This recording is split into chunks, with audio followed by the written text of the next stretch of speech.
ओम साई राम। कैसे हैं आप सभी? मैं आशा करती हूँ आप सभी बहुत ही खुश और स्वस्थ होंगे। और आप सभी नवरात्रि का त्योहार बहुत ही ज्यादा अच्छी से हर्षोल्लास के साथ मना रहे होंगे, मेरी मुझे पूरी आशा है। तो मित्रों, आज का मेरा वीडियो बनाने का पर्पज ये है कि बहुत ही जरूरी बात है कि आप सब, जैसे कि आप सभी को पता भी, नवरात्रि चल रहे हैं और अभी विजयादशमी यानी कि दशहरे का पर्व आने वाला है, यानी कि बुधवार को है, वेडनेसडे को है दशहरा। 5 तारीख है उस दिन। तो उस दिन हमारा दशहरे का पर्व है। उस दिन वो क्यों, बहुत वैसे तो है ही विशेष, निश्चित रूप से बहुत ही विशेष दिन चल रहे हैं सभी के लिए, माता के भक्तों के लिए, बाबा के भक्तों के लिए। क्योंकि दशहरे के दिन बाबा, आप सभी को पता है कि दशहरे के दिन बाबा ने महासमाधि ली थी। तो बाबा ने सन 1918 को 15 अक्टूबर को बाबा ने दोपहर को करीब 2:30 बजे, 2:28 पे बाबा ने महासमाधि ले ली थी। बाबा को पता था कि बाबा को कम से 2 वर्ष पहले से बाबा ने अपने भक्तों को संकेत देना शुरू कर दिया था। बाबा पूर्ण सचेत थे। बाबा तो स्वयं ही जो है ब्रह्मांड नायक है। बाबा को सब कुछ पता था पहले से। तो यानी कि उस दिन जो बाबा ने जो महासमाधि ली थी, तो वो साईं भक्तों के लिए भी बहुत ही विशेष दिन है। उस दिन यानी कि हमें क्या करना है, कुछ ना, सभी जो भी साईं भक्त है वो लोग कुछ ना कुछ करते हैं। बाबा के जो कार्य बाबा को पसंद थे और पसंद है, वो कुछ ना कुछ हम विशेष करते हैं। विशेष रूप से आप मनाइएगा विजयादशमी का पर्व, अगर आप साईं भक्त है वैसे भी मनाइएगा। और अगर साईं भक्त है तो क्या करना है, मैं आपको ये बताना चाहती हूँ। जो जो साईं डिवोटी, जो पुराने जो साईं डिवोटी है, साईं भक्त है, वो तो जानते ही है, करते ही है। लेकिन फिर भी मेरा फर्ज बनता है कि जो लोग नए जुड़े हैं उनको मैं कुछ थोड़ी बहुत जानकारी दूं इसी विषय में। तो क्या करना है मित्रों, विजयादशमी के दिन, वैसे तो पूरा दिन ही आप कर सकते हो। और एक बहुत ही जो जरूरी काम है, सभी को पता है, जो मैं हर बार कहती हूँ आप सभी करते ही होंगे, अन्नदान करना है। चाहे आप किसी चीटी को ही कीजिए, चीटी को आटा और शक्कर या गुड़ मिला के आप दे दीजिए। गाय को, कुत्ते, बिल्ली, किसी भी जानवर को दे सकते हैं, किसी जरूरतमंद को भोजन करा सकते हैं। वो तो आप करवाओगे, लेकिन वो दिन बहुत विशेष है। बाबा के महानिर्वाण का दिन था, बाबा ने महासमाधि ली थी, उस दिन विशेष रूप से वो काम जरूर करना है। चाहे किसी एक को ही चाहे आप खिलाए, जरूरतमंद को, अगर नए ना हो सके तो कम से कम पुराने कपड़े एटलीस्ट जरूर दीजिए। ये काम, ये होगी, एक काम हो गया। दूसरा काम, 3 काम आपको करने। दूसरा काम आपको क्या करना है कि अगर हो सके तो 9 दिए, ठीक। और किस टाइम, वैसे किसी भी दिन जला सकते हैं, किसी भी टाइम, यानी कि दशहरे के दिन किसी भी टाइम जला सकते हैं, दोपहर, सुबह, शाम। लेकिन विशेष रूप से जो 2:30 बजे का जो समय है ना, वो उसमें आप 9 दिए, बाबा के निमित्त आप 9 दिए, या तो 5 दिए, पंचभूतों के प्रतीक 5 दिए, या तो फिर नवधा भक्ति के प्रतीक 9 दिए। दोनों में से एक जो आपसे बन पड़े, जितना आपसे ऊपर, वो आप जरूर आप जलाइएगा। दीपक प्रज्वलन का, बाबा को दीपक जलाना बहुत ही पसंद था हमेशा ही। सभी को पता है बाबा द्वारका माई को कितना अच्छे से बाबा दीपों से सजाया करते थे संध्या समय। और तो वो काम आप जरूर कीजिएगा, दूसरा काम बहुत ही जरूरी। और तीसरा काम बहुत ही ज्यादा महत्वपूर्ण है, वो ये है कि हम सभी लोग चाहते हैं कि बाबा को या अपने इष्ट को हम कुछ ना, हम जो भी भोग चढ़ा वो सीधा उन तक पहुंचे। इसका सबसे आसान जो तरीका है वो होता है, हम जो भी हवन जो हम करते हैं ना, हवन अंगियारी में जो भी हम डालते हैं भोग, वो सीधे देवी देवताओं तक पहुंचता है हमारे। अब जैसे नवरात्रि, आप सभी लोग ज्यादातर जो भी भक्त है, माता के भक्त है, वो लोग छोटे के स्वरूप में हवन जरूर करते हैं अपने घर पे।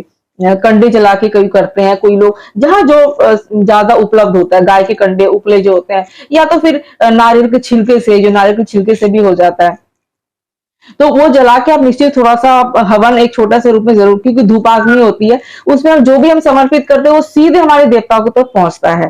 तो यानी कि बाबा के नाम से आप जरूर, आप कंडे जला के, कंडे नहीं तो नारियल के छिलके जला के, कभी भी आप जो है नीचे नहीं रखते, जो जिस प्लेट में आप कर रहे हो उसे नीचे नहीं रखते हैं। मिट्टी के कोई जो प्लेट जैसी आती है उसमें कर सकते हैं, या फिर तांबे का अगर आपके पास है, अभी पीतल की कोई धुनुची पात्र है उसमें आप रख के कर सकते हैं। अगर आप डायरेक्ट जमीन फर्श पे मत रखिएगा, मंदिर पे रखते तो ठीक है, नहीं तो फर्श पे रखेंगे ये तो आप डायरेक्ट मत रखिएगा। नीचे चावल से अष्टदल कमल बना सकते हैं, या फिर हल्दी कुमकुम से भी बना सकते हैं, नहीं तो खाली चावल ही आप रख सकते हैं, डायरेक्ट नहीं रखना है। और उसपे, जिसपे आप करेंगे उसपे थोड़ा सा, जिसपे आपको प्रज्वलित करना है, हवन का आपको करना है, जिसमें छोटा सा जला, ऐसा नहीं कि बहुत बड़ा, छोटा सा पीस आप लीजिएगा, उसमें आप थोड़ा सा, ये आप जरूर ही आप जो है स्वास्तिक जरूर बना दीजिएगा उसमें। स्वास्तिक बनाने के बाद उसमें कंडे रखिएगा, कंडे या फिर नारियल के छिलके। उसके बाद आप सबसे बहुत ही उत्तम रहेगा अगर आप कपूर से जलाएंगे। कपूर में भी देसी कपूर, भीमसेनी कपूर बहुत ही सबसे ज्यादा शुद्ध होता है। और बाकी जो 10-20 रुपए में जो डिब्बी में जो छोटी छोटी सी जो टिक्की आती है ना कपूर की, वो शुद्ध नहीं होता है, वो शुद्ध प्योर नहीं होता है। प्योर कपूर आपको चाहिए, आप देसी कपूर ले लीजिए। उसी से आप जलाइए। तो ठीक है, वो प्रज्वलन करना कहते हैं। तो वो जलाने के बाद में आपको जो एक हवन संविदा आपको तैयार करनी है। अगर आपके पास रेडीमेड हवन सामग्री है तभी भी, और नहीं है तभी भी आप अलग से आप कुछ उसमें ऐड जरूर कीजिए। अगर है हवन सामग्री तो अच्छी क्वालिटी का लीजिएगा। ऐसे ऐसे आता है लोकल, उतने उतनी शुद्धता नहीं होती है उसमें, जो एकदम ब्रांडेड अच्छा वाला अच्छी क्वालिटी का लीजिएगा। नहीं है तो कोई बात नहीं है, अगर है तभी भी उसमें आप कुछ सामान आप मिलाइएगा। जैसे क्या क्या मिलाना है मैं आपको करके भी दिखा दूंगा अगले वीडियो में। आप अगर छोटे से रूप में अगर पॉसिबल हुआ तो मैं जरूर ट्राई करूंगी कि मैं आपको करके दिखाऊं। जो लोग जिनको नहीं पता उतना, वो लोग भी कर सके, जिनको थोड़ी हेल्प हो जाए। वरना वरना वैसे तो ज्यादातर लोग सभी जान, जैसे आप माता के लिए करते हैं ना, उसी तरह से एक अलग से हवन सामग्री से तैयार करके रख लीजिए। उसमें क्या क्या डालना है आपको? लोबान डालना है, राल, गूगल, राल कम रखिएगा, गूगल की मात्रा ज्यादा। और क्योंकि बाबा के लिए करें तो बाबा को लोबान की धुनी बहुत पसंद है, लोबान उससे भी ज्यादा रखिएगा। लोबान सब चूरे में आता है। और उसके बाद आप क्या क्या अर्पित करना चाहते हैं भोग के रूप में? जैसे आप क्या चाहते, काजू बादाम, कुछ भी आप, पंचमेवा जो भी आपके पास है, मखाने वगैरह, या तो फिर आप कोई मिठाई आप चढ़ा रहे हैं बाबा को, वो भी डाल सकते हैं। अगर आप पूरी या फिर कोई सब्जी बना रखी है तो छोटा सा निवाला, छोटा सा कौर निकाल के वो रखिएगा, ठीक है। वो सब रख के, और हाँ, लेकिन सबसे पहले आप जो है, जो अग्नि जो प्रज्वलित करेंगे तो उसमें 3 या 5 आहुति आपको किसकी देनी? घी की, देसी घी की देनी है दोस्तों। उसके बाद में फिर आपको जो है हवन सामग्री 3 उंगलियों से लेते हैं। जैसे ये अंगूठा हो गया, थंब, और रिंग फिंगर और मिडिल फिंगर से, इन 3 उंगली से आपको पता ही होगा हवन की संविदा उसमें डाली जाती है। अगर मंत्र आता है तो ठीक है, नहीं तो ओम जय जय साईं बाबा, जय साईं बाबा की जयकारे लगा के। तो मंत्र ऐसा कोई है, आपको पता ही होगा मंत्र है ओम श्री साईनाथाय, ओम श्री साईनाथाय, ओम श्री साईनाथाय स्वाहा। जैसे स्वाहा बोलेंगे, स्वाहा बोलने के बाद ही डालना है। कितनी आहुति डालनी है? कम से कम 5, 5 या 7 या 11 या 9 या तो फिर 21, इस तरह से आप डाल सकते हैं, ठीक है। और नंबर्स में आपको जो है हवन की जो है संविदा आपको डालनी है। इस तरह से करते हो, प्रणाम करते हो, अपनी मनोकामना जरूर रखनी है। आपका अगर कोई मनोकामना है, कोई भी आपके मन में कोई इच्छा है, कोई भी नौकरी के लिए, या तो फिर घर मकान है, जो भी आपकी मनोकामना है, मनोकामना मन में रखते हुए कि बाबा के निमित्त और जब हवन करेंगे बाबा के ठीक सामने, किसी भी देवी देवता के लिए हवन करते हैं उनके सामने रखिए। माता के लिए हम करते हैं, माता के सामने रख के करते हैं। चाहे आप फर्श पे रखिए, बिल्कुल कोई प्रॉब्लम नहीं। थोड़ा सा जैसे मैंने बोला है, चावल या अष्टदल कमल बना के चावल से, या खाली चावल रख के, अक्षत जिसको कहते हैं वो रख के आप जरूर आप डालिएगा। तो ये 3 काम मैंने आपको बोला, क्या क्या करना है विजयदशमी के दिन, क्योंकि बाबा का महासमाधि का दिन है।